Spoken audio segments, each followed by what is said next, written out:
გამარჯობა, მე ნიქსონი ვარ გრეპლ სტრიტიდან. ვარ ისფერი ქამარი და გუნდი კოზანოსტრას კაპიტანი. ჩვენი გუნდი ერთადერთია ყველა გუნდს შორის, რომელსაც ნეიტრალური სახელი ჰქვია და აგიხსნით რატო. ეს მოდის იმ დროიდან, როცა საქართველოში პირველად ჩატარდა გუნდი-გუნდზე ფორმატის ტურნირი.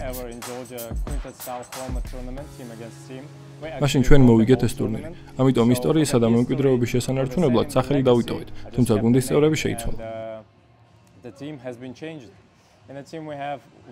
გუნდის წევრებს შორის ვყავს ვლად პალანსკი, შავი ქამარი უკრაინით. ძალიან გამოცდილი, მძიმე წონითი მოჭიდავია. ჩვენ შორის ყველაზე მძიმე 99 კილოგრამი. ასევე ვყავს გაბრიელ ბარამია, რომელიც თვითონვეა ჰაილაიტი. მოჭიდავია და 86 კილოგრამს იწონის. ისიც ჩვენი გრეპლ სტრიტის წევრია. შემდეგი გუნდელი თაზუ ამარიანია, რომელიც ვორიორსიდან მოვიდა. ჩვენთან ვარჯიშობს და ძალიან დავმეგობრდით. გუნდის ერთ-ერთი ბოლო წევრი კი გიორგია, რომელიც გრეპლინგის აკადემიიდან არის. ამჟამად ვარჯიშობ Sativ Space-ში, რომელიც მდებარეობს ვაკეში, მაგრამ რამდენიმე კვირაში ვხსნით ჩვენს დარბაზს, გრეპლ სტრიტ აკადემიას. გიწვევთ ყველას ვარჯიშებზე და სტუმრადაც. პირდებით, ეს იქნება ქართული ჯიუ-ჯიტსუს ახალი სამოთხე. რაც შემეხება მე, ჯიუ-ჯიტსუ 7 წელს წინ დავიწყე. თავდაპირველად MMA. იმავე გუნდთან და მწვრთნელებთან ერთად. შემდეგ გადავედით ლუტრაზე, გრეპლინგის ერთ-ერთ უძველეს სტილზე. და მერე ჩვენს ცხოვრებაში ბრაზილიული ჯიუ-ჯიტსუც შემოვიდა. მე არ ვარ გის სტილის მოთამაშე, მხოლოდ ნოგი. ჩემი სტილი რაღაცით 10th Planet Jiu-Jitsu-ს გავს. ჭიდაობ ქვემოდან. არ მიყვარს დგომი.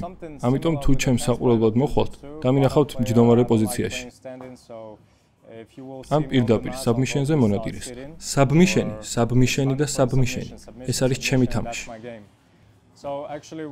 ახლა ვიბრძვით გამას გრეპლინგ ჩემპიონატში, რომელიც ზოგადად იაპონიიდან მომდინარეობს. ეს ფორმატი ნიშნავს, რომ გუნდის 5 მოთამაშე ეჯიბრება მეორე გუნდს. სხვადასხვა წონით კატეგორიებში, მაგრამ შეგიძლია იბრძოლო უფრო მსუბუქთანაც, ან უფრო მძიმე მეტოქესთანაც. მნიშვნელობა არ აქვს. ამ ფორმატის სილამაზე ის არის, რომ ნაკლებად გამოცდილი მებრძოლები შეიძლება შეხვდნენ ყველაზე გამოცდილებს და ერთმანეთს გამოცდილება გაუზიარონ. წესების მხრივ, მხოლოდ საბმიშენი, ქულები არ არსებობს და ძალიან მაგარია. რადგან ბევრი ცდილობს ქულებით მოგებას. და ქულების დაკარგვისას ფსიქოლოგიურად ტყდება. მაგრამ ამ წესებში პოზიციის დაკარგვა არ ნიშნავს ბრძოლის წაგებას.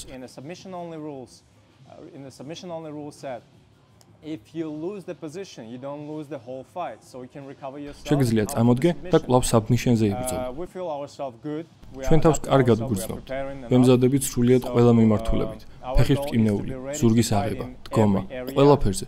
მზად ვართ ბრძოლისთვის.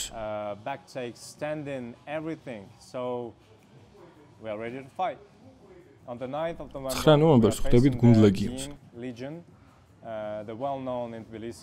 რომელიც საქართველოში ცნობილია.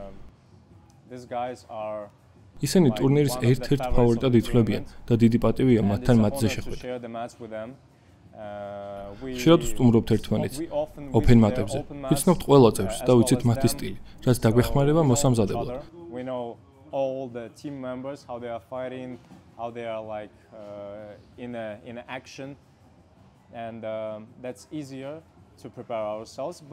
თუმცა არასდროს ვაფასებთ მეტოქეს მსუბუქად. ველით მძიმე დაპირისპირებას და ჩვენი მიზანია ყველას ვუჩვენოთ, თუ რა არის ჯიუ-ჯიტსუ მოქმედებაში.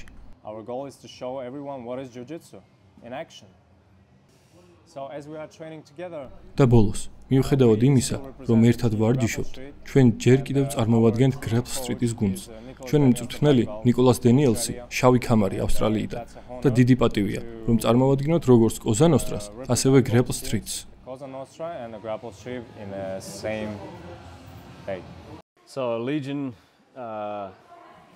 ლეგიონი დაარსდა წლების წინ, მანამ სანამ მე საქართველოში ჩამოვიდოდი. ეს არის საქართველოს პირველი ჯიუ-ჯიტსუს დარბაზი. თავიდანვე ძალიან ძლიერი კონკურენტული გუნდი იყო. I don't know how many medals have ყველა სახის შეჯიბრებაში არ ვიცი ზუსტად რამდენი მედალია მოგებული. იმდენია ვერავინ დათვლის. a lot more than anyone can keep count of. So მაგალითად AJP იყო ერთ-ერთი პირველი ტურნირი, სადაც ხალხი მონაწილეობდა. AJP is sort of one of the original მერე გაჩნდა Grappling Industries. Grappling Industries recently came along, წელს კი ADCC. სადაც ჩვენმა მებრძოლებმა მედლებიც მოიგეს. ასე რომ, პირველივე დღიდან აქ ყოველთვის ბევრი ძლიერი მებრძოლი იყო. ახლა რამდენი შავი ქამარი გვყავს?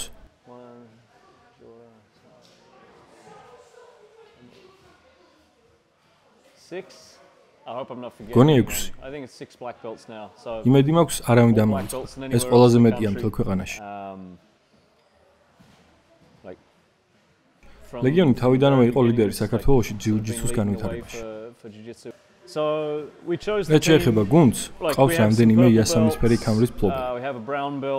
ერთი ყავისფერი, ერთი ლურჯი და მე შავი ქამარი.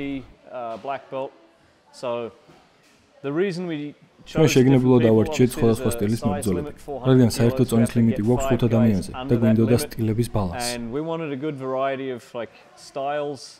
არ გვინდოდა ხუთივე ყოფილიყო მხოლოდ ლეგ ლოკერებზე ორიენტირებული, ან მხოლოდ ფრონტ ჰედლოქზე.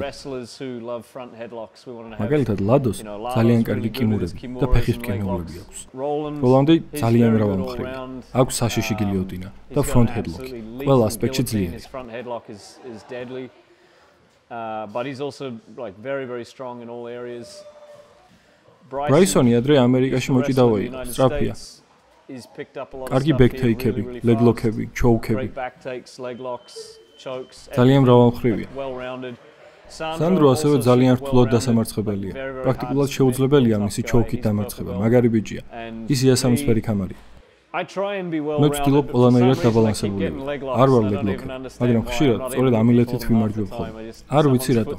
ხშირად ისე, რომ არც ვეძებ, ფეხი თუ ჩანს, ვიღებ. ასე რომ უმნებლიეთ, ბინძური ლეგლოკერი გავხდე. შავ ქამარს დიდ მნიშვნელობას არ ვანიჭებ. უკვე 4 ნახევარი წელია მაქვს, მაგრამ იგივე დამოკიდებულება მაქვს. რაც ისფერი ქამრის დროს. ჩემთვის ეს დიდი განსხვავება არა. პირველი შავი ქამარი ტურნირზე მაშინ დავამარცხე, როცა იასამნისფერი ქამარი ვიყავი. ასე რომ ვიცი, ადამიანი რომელსაც შეუძლია 6 წლიანი ვარჯიშის შემდეგ დაამარცხოს ის, ვინც 15 წელია ვარჯიშობს. შავი ქამარი ჯადოსნულ ძალებს არ გაძლევს. I don't take for granted that a black belt doesn't give you mystical powers. It just means that უბრალოდ მეტი რამ გინახავს და მეტი გამოცდილება გაქვს. იმედი მაქვს ეს გამოცდილება დამეხმარება რამდენიმე ძლიერი მეტოქის დამარცხებაში. არ ველი რომ მარტო მე მოვუგებ თელ 5 კაციან გუნდს. ამისთვის ვყავს კიდევ 4 ძლიერი წევრი. ყველაფერს გავაკეთებ, მაგრამ 5-6 წუთიანი ბრძოლა ძალიან დიდი დატვირთვაა. განსაკუთრებით ისეთი გუნდის წინააღმდეგ, როგორიც Grapple Street-ია, სადაც ბევრი დიდი და ძლიერი მებრძოლია.